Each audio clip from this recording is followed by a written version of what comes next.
Well बच्चों, इस lecture में हम लोग बात करेंगे फिशर प्रोजेक्शन फार्मूले के बारे में।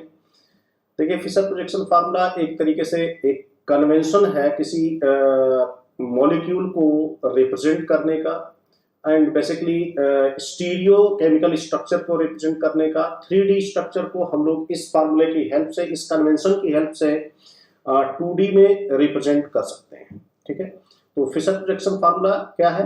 Fisher projection formula is basically it is a convention used to एक तरीका है, basically a convention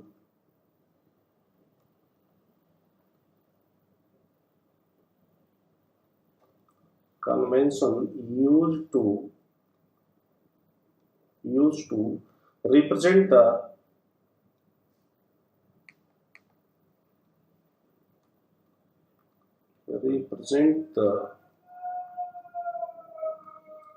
stereo formula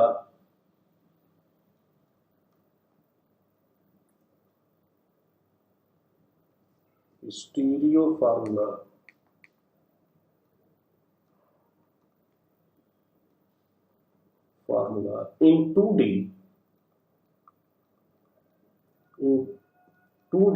right? Without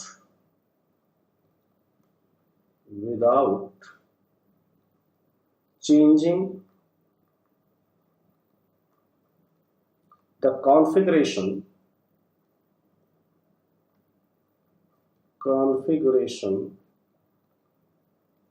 of stereogenic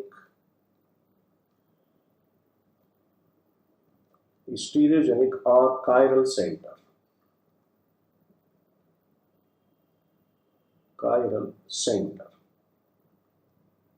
right?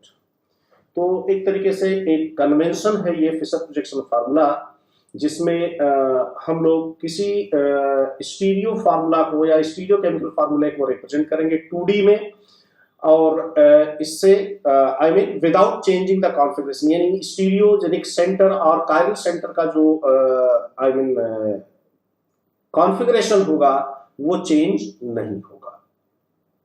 ठीक है, यानी उसकी स्टीरियो केमिस्ट्री डिस्ट्रॉय नहीं होगी। बेसिकली ऐसा फार्मूला और फार्मूला जो है इस तरीके से ये रिप्रेजेंट किया जाएगा जिससे कि उसकी स्टीरियो केमिस्ट्री चेंज ना हो।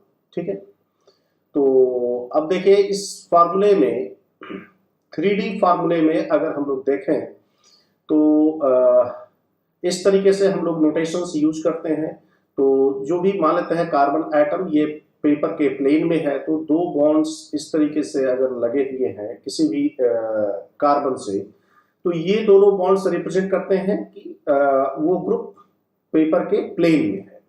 और इस तरीके का जो सॉलिड वेज होता है ये रिप्रेजेंट करता है ग्रुप अबव द प्लेन, और ये जो डैश वेज होता है ये below the plane, right, behind the plane, यानी ये सीधा पीछे की तरफ है, ये बाहर की तरफ है, और ये दोनों प्लेन में है।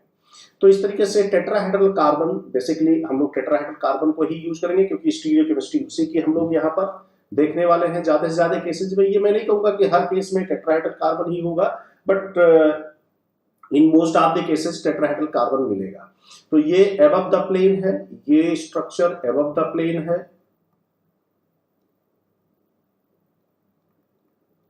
above the plane, ये है below the plane, behind the plane या below the plane,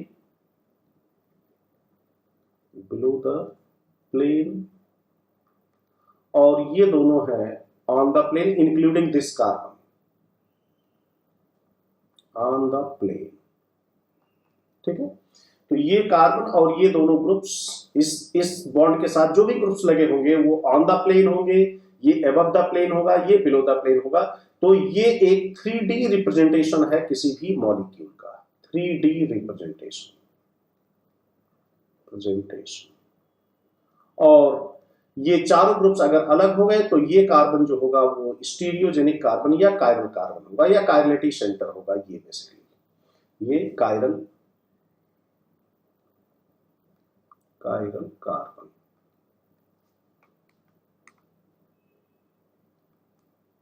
ये कायरल कार्बन, ठीक। तो इस तरीके से ये 3D रिप्रेजेंटेशन है। अब हम लोग इसको 2D में कैसे रिप्रेजेंट करेंगे? तो 2D में रिप्रेजेंट करने के लिए हम लोग बहुत ही सिंपल तरीका हम लोग इसके लिए यूज कर सकते हैं। देखिए, अब मैं इसको फिर से ड्रॉ कर रहा हूँ। बहुत ही सामान्य तरीके से हम लोग इसको लिख सकते हैं। टेट्राहेड्रा कार्बन, ये अब की बार मैं यहाँ पर कोई ग्रुप लगा दे रहा हूँ, W, X और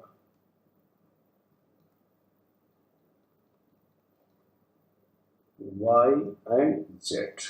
ये स्टीरियोजेनिक कार्बन है। सपोज करिए कि इसको हमें फिशर प्रोजेक्शन फार्मूले में कन्वर्ट करना है without destroying the stereochemistry of this carbon, chiral carbon.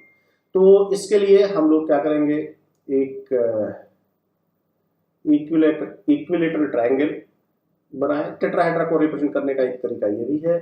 ये जो जेड है बच्चे, ये जो हमारा कार्बन है, स्टीरियोजेनिक कार्बन, ये कार्बन, इसको हमने डॉट से रिप्रेजेंट कर दिया। और ये जो सर्कल मैंने बनाया है ये जेड है।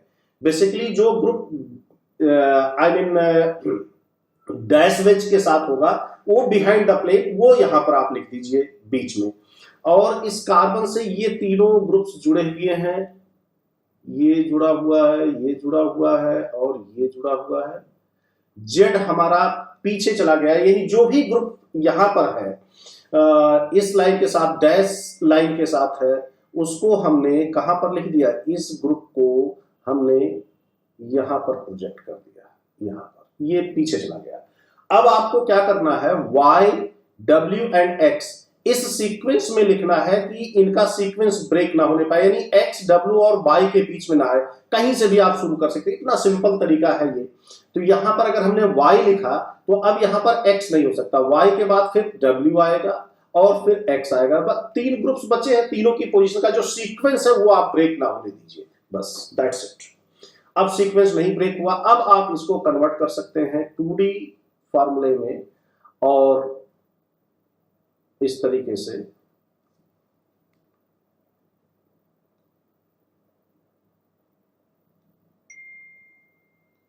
तो जो ग्रुप यहां पे बिहाइंड द प्लेन जा रहा है, बिहाइंड द पेपर जा रहा है जेड, उसको इस, ये जो कार्बन है, ये कार्बन, इसको ये क्रॉस सेक्शन पे लिखा गया है स्टीरियोजेनिक कार्बन, जिसकी 4 वैलेंसी, टेट्राहेड्रा कार्बन। अब ये जेड जो है इसको आप नीचे लिख दीजिए। ये बिहाइंड द प्लेन जो भी ग्रुप यहाँ पे है उनको ध्यान देने की जरूरत नहीं, आपको जो भी ग्रुप यहाँ पर है उसको आप नीचे लिख दीजिए।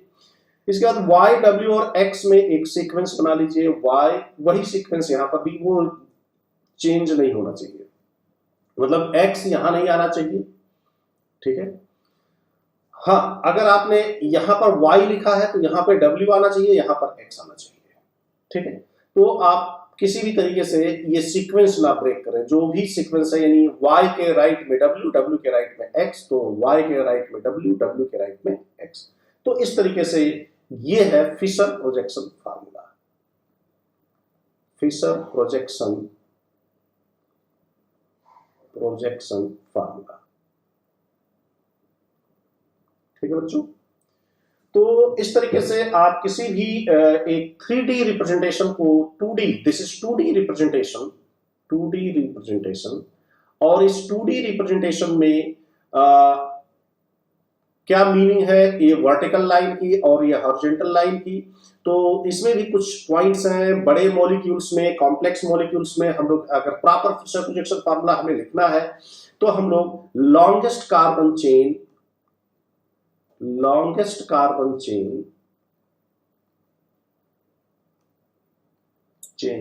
should be on the vertical line with the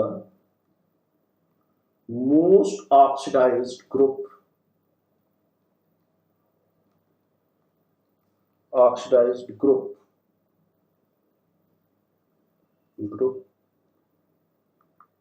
should be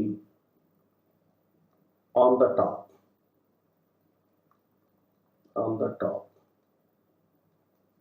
right. तो लॉन्गेस्ट कार्बन चेन को हम लोग वर्टिकल लाइन मतलब means this line, so this is vertical line.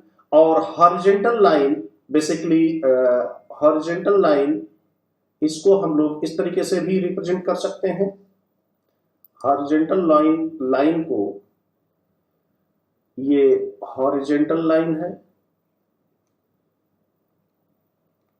Horizontal, और ये वर्टिकल है, और यहां पर इंटरसेक्शन जो होगा वो कायरल कार्बन होगा, ठीक है, ये कायरल होगा। तो लॉन्गेस्ट कार्बन चेन हम लोगों की कोशिश होती है हमेशा वर्टिकल लाइन पर रहे, और कायरल कार्बन एक है तो 1 2 3 4 जितने भी हो सकते हैं कार्बोहाइड्रेट मॉलिक्यूल जब हम लोग लेते हैं तो उसमें बहुत सारे स्टीरियोजेनिक कार्बन या कायरल कार्बन होते हैं। तो वो सारे के सारे इस तरीके से हम लोग रिप्रेजेंट करेंगे। इंटरसेक्शन पर किसी भी ग्रुप के इस लाइन के इंटरसेक्शन पर कायरल कार्बन रिप्रेजेंट किया जाएगा। तो इस तरीके से वर्टिकल लाइन और हॉरिजॉन्टल लाइन दो तरीके से हम लोग इसको रिप्रेजेंट करते हैं। अब वर्टिकल लाइन और हॉरिजॉन्टल लाइन को एक और तरीके से आपको बुक्स में मिल जाएगा, जैसे मान लेते हैं ये स्टीरियोजेनिक कार्बन है, तो जब हम लोग इसका प्रॉपर कन्वर्जन करते हैं तो इस तरीके से भी हम लोग लिखते हैं। तो जो ये बॉन्ड है, ये दोनों बिहाइंड द प्लेन जा रहे हैं बेसिकली, जैसा कि हमने यहां पर रिप्रेजेंट किया है, behind the plane, below the plane और behind the plane.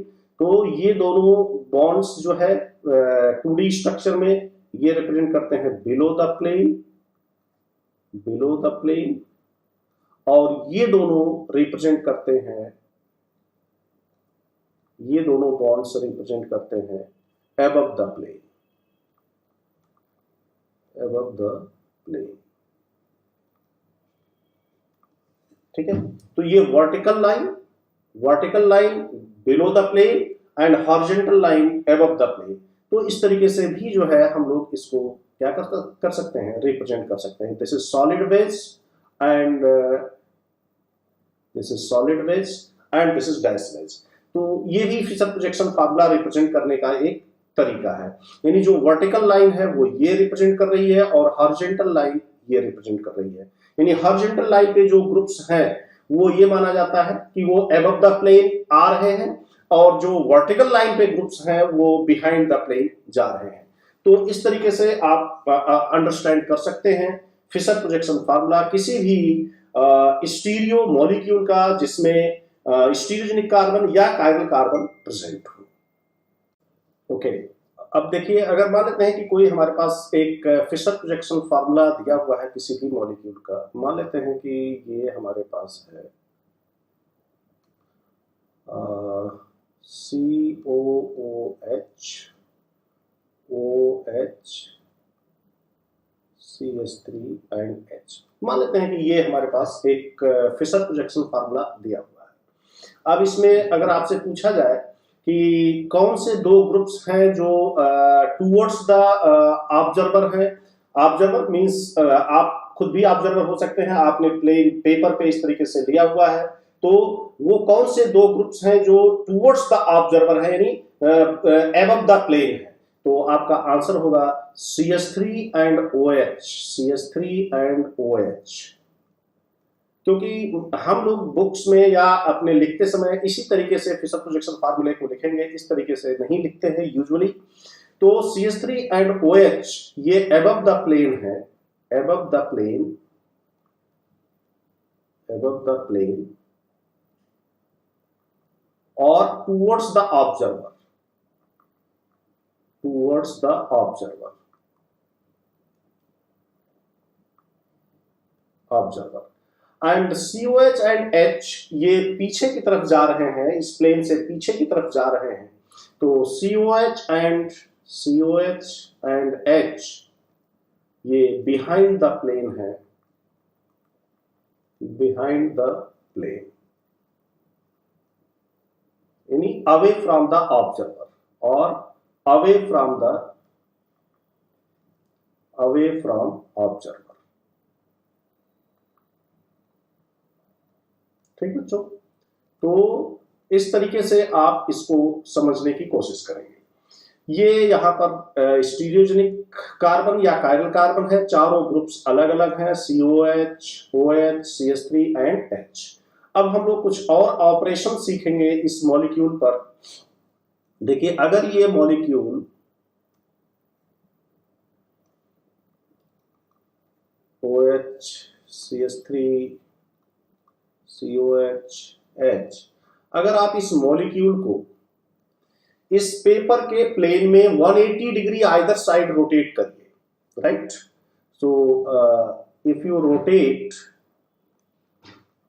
180 degree in the plane of clockwise on the plane, 180 degree on the plane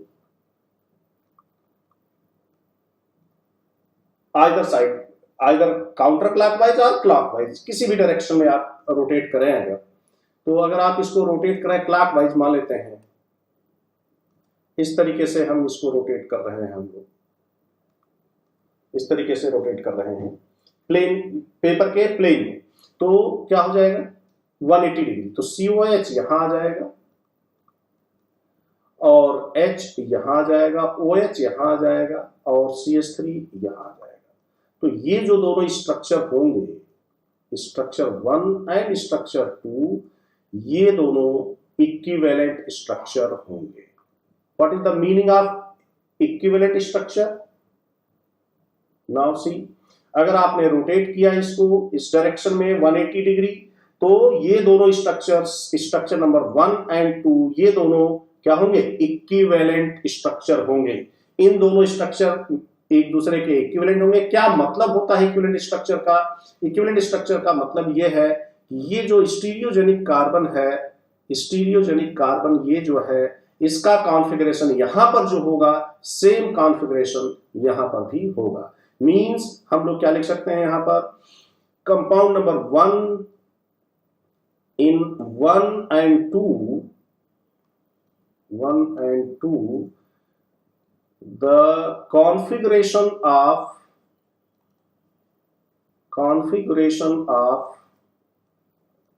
chiral carbon is same,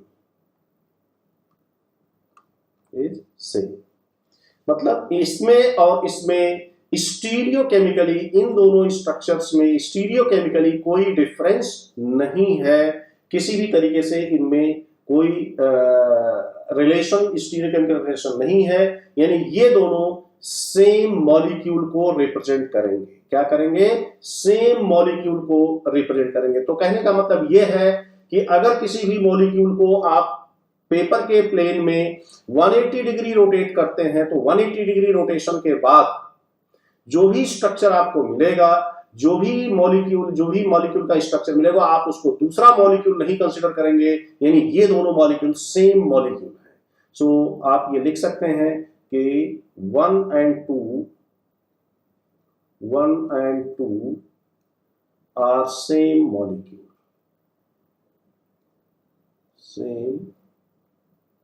molecule, यानी 1 और 2 नंबर दोनों मॉलिक्यूल्स क्या है? सेम है। तो इस तरीके से अगर आप किसी भी मॉलिक्यूल को फिशर प्रोजेक्शन फार्मूले इस तरीके से 180 डिग्री रोटेट करते हैं, तो आपको जो भी मॉलिक्यूल मिलेगा उसमें स्टीरियोजेनिक कार्बन, कायरल कार्बन का जो कॉन्फ़िगरेशन है वो चेंज नहीं होगा। नाउ दूसरी प्रॉपर्टी हम लोग देखते हैं। अगर हमारे पास कोई फिशर प्रोजेक्शन फार्मूला है, मान लेते हैं इस तरीके से, ठीक, OH, CH3 and H and COOH।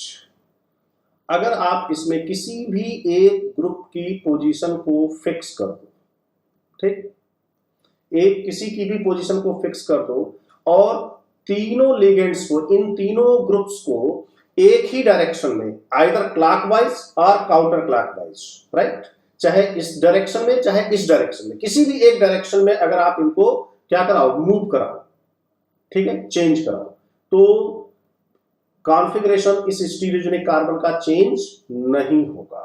ठीक, तो अगर आप इसको जो है मान लेते हैं कि हम लोगों ने COH की पोजीशन को फिक्स कर दिया, keeping COOH in place,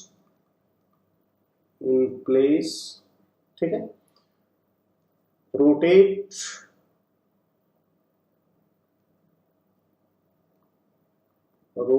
the other groups in clockwise, ठीक है। तो अगर हम लोग बाकी ग्रुप्स को क्लॉकवाइज रोटेट करते हैं तो क्लॉकवाइज मींस ऐसे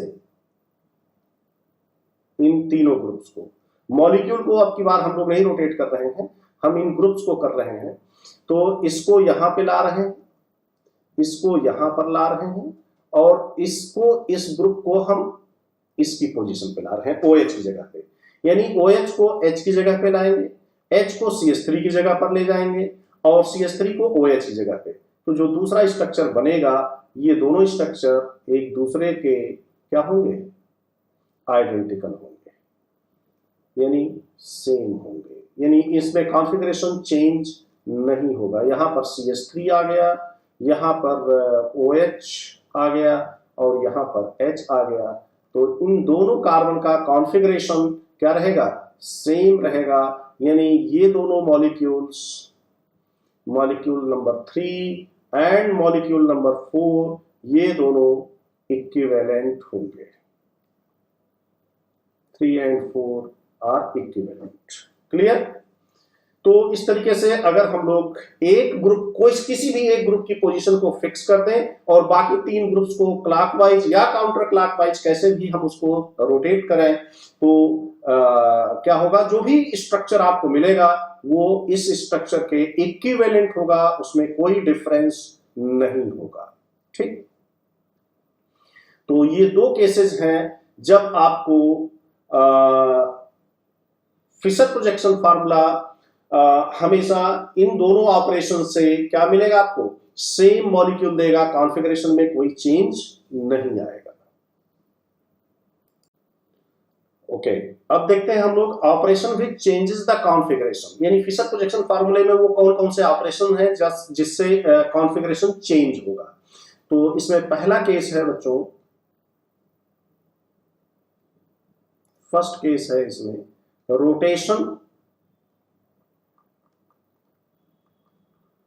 rotation of molecule in the plane, on the plane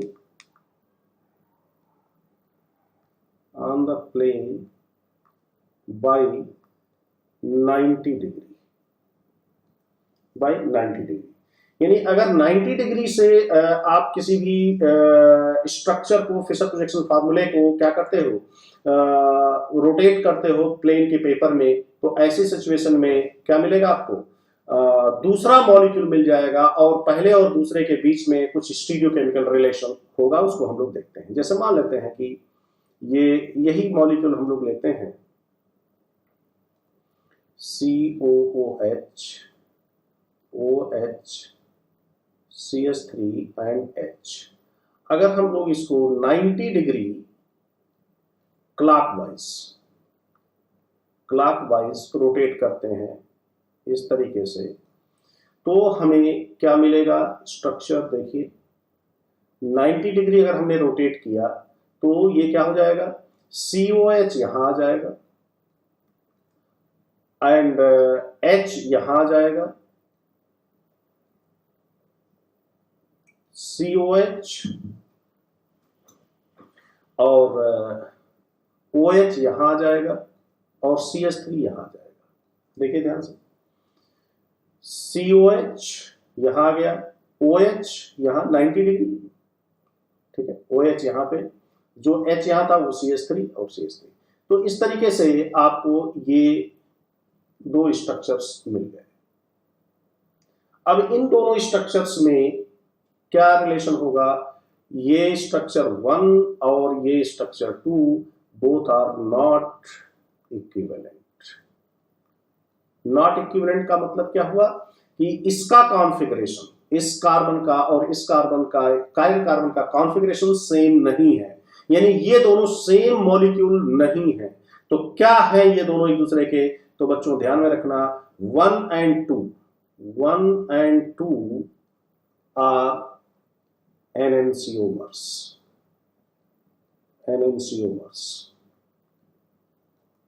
ठीक है, यानी 1 and 2 ये दोनों एक दूसरे के एनेंसियोमर्स हैं। यानी अगर इसमें से एक क्लॉकवाइज रोटेट करता है प्लेन पोलराइज्ड लाइट के प्लेन को, तो दूसरा काउंटर क्लॉकवाइज रोटेट करेगा। यानी एनेंसियोमर्स का मतलब D+ एंड L-।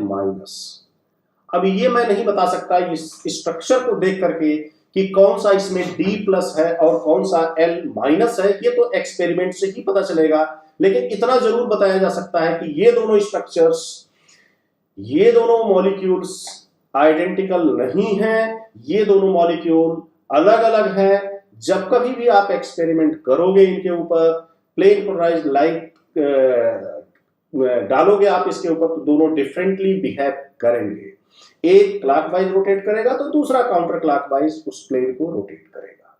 ठीक है बच्चों, तो अगर कभी भी किसी फिशर प्रोजेक्शन फार्मूले को, या दो स्ट्रक्चर्स ऐसे आपको दिख रहे हैं जिसमें आपने देख करके विजुअलाइज कर लिया कि इसमें 90 डिग्री का रोटेशन हो रहा है फिशर प्रोजेक्शन फार्मूले का, तो आप तुरंत समझ जाइए कि वो दोनों एक दूसरे के इक्वल नहीं, यानी ये दोनों एक दूसरे के एनेंसियोमर्स हैं। दूसरा पॉइंट, दूसरा केस, अगर आप किसी भी फिशर प्रोजेक्शन फार्मूले को मिरर में रिफ्लेक्ट कर दो, मिरर प्लेन में रिफ्लेक्ट कर दो, ठीक है, मान लेते हैं यही स्ट्रक्चर है,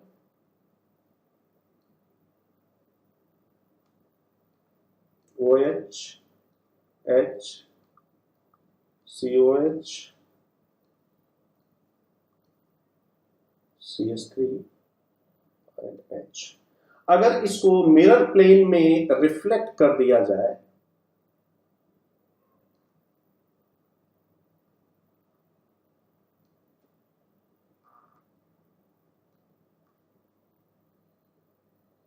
तो इसका अगर हम लोग मिरर प्लेन देखते हैं, सपोज करिए कि यहां पे हमने मिरर इस तरीके से रखा हुआ है, तो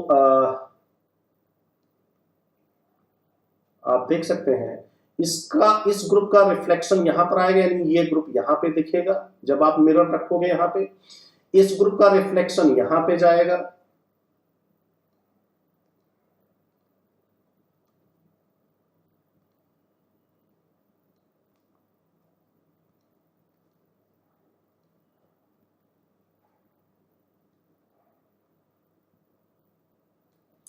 इस OH का रिफ्लेक्शन यहां पर आएगा, OH ग्रुप यहां पे आ जाएगा, ये CH3 यहां पे आ जाएगा और COH यहां पे आ जाएगा और H यहां पर आ जाएगा।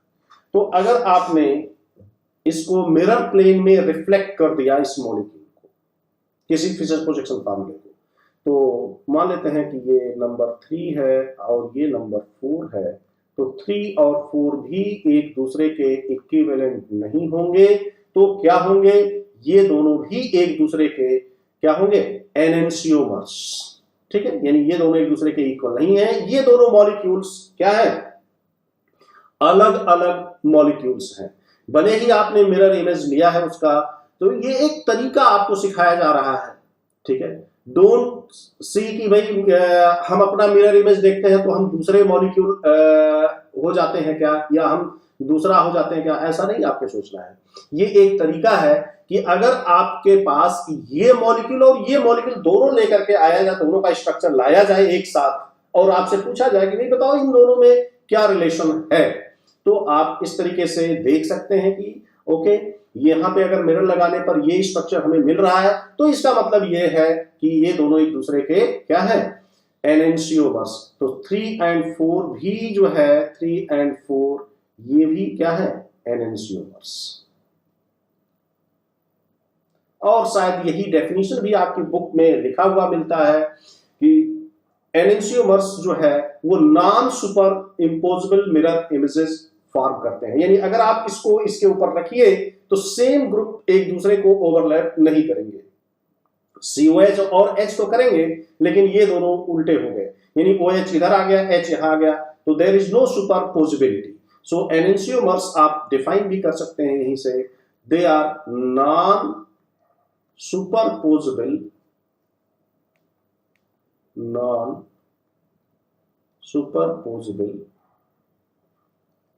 Structures.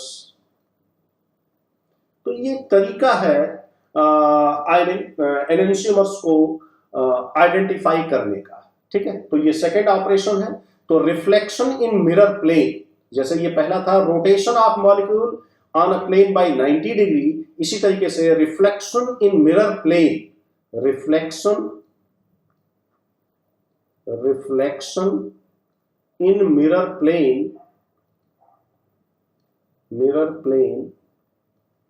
produces non-equivalent structure,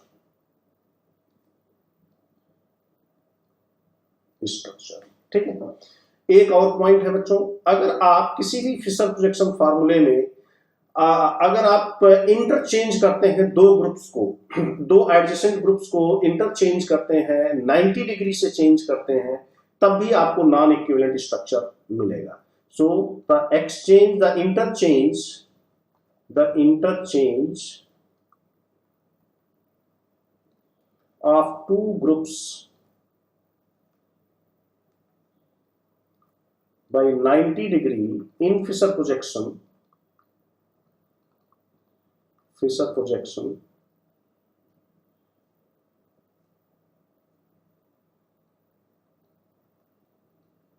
will produces non-equivalent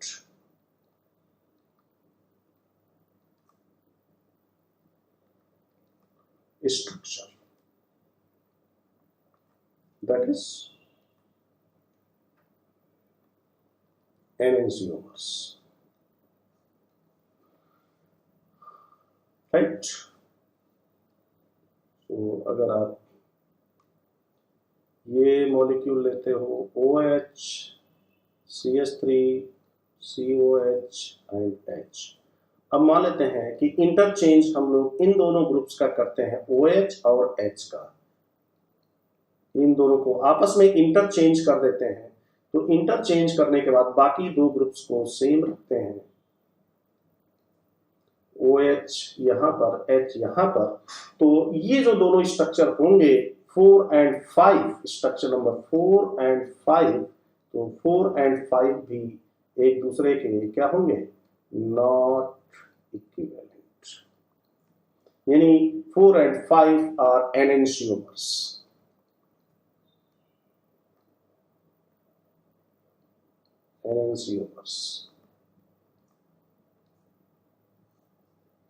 ठीक, तो इतने तरीके हैं आपके पास फिशर प्रोजेक्शन फार्मूले को डिफरेंट तरीके से चेंज करके एंड जो चेंज करने के बाद स्ट्रक्चर मिल रहा है उसका पहले वाले के साथ कैसा रिलेशन है। तो तीन तरीके हैं जिसमें आपको मिल रहा है कि भाई एनेंशियोमर्स मिल रहे हैं, यानी अगर आप दो ग्रुप्स को इंटरचेंज कर रहे हैं, या आप इसको मिरर प्लेन में रिफ्लेक्ट कर रहे हैं, या फिर इसको आप 90 डिग्री से प्लेन में रोटेट कर रहे हैं, तो आपको कॉन्फ़िगरेशन चेंज मिलेगा कायरल कार्बन का। और ये तरीके आपको बताए गए थे जिसमें कॉन्फ़िगरेशन चेंज नहीं मिलेगा, ठीक है। तो ये दो तरीके हैं। तो इस तरीके से आप लोग फिशर प्रोजेक्शन फार्मूले को और इसके डिफरेंट ऑपरेशन को कि कब ये इक्विवेलेंट स्ट्रक्चर देगा और कब ये नॉन इक्विवेलेंट स्ट्रक्चर देगा, आपने ये इस लेक्चर में सीखा। अब अगले लेक्चर में हम लोग बात करेंगे R and S नॉमेनक्लेचर की, जिससे कि हम लोग वो भी एक थ्योरेटिकल तरीका है मॉलिक्यूल्स का आपस में रिलेशन निकालने के लिए और स्टीरियो आइसोमर्स को आइडेंटिफाई करने के लिए।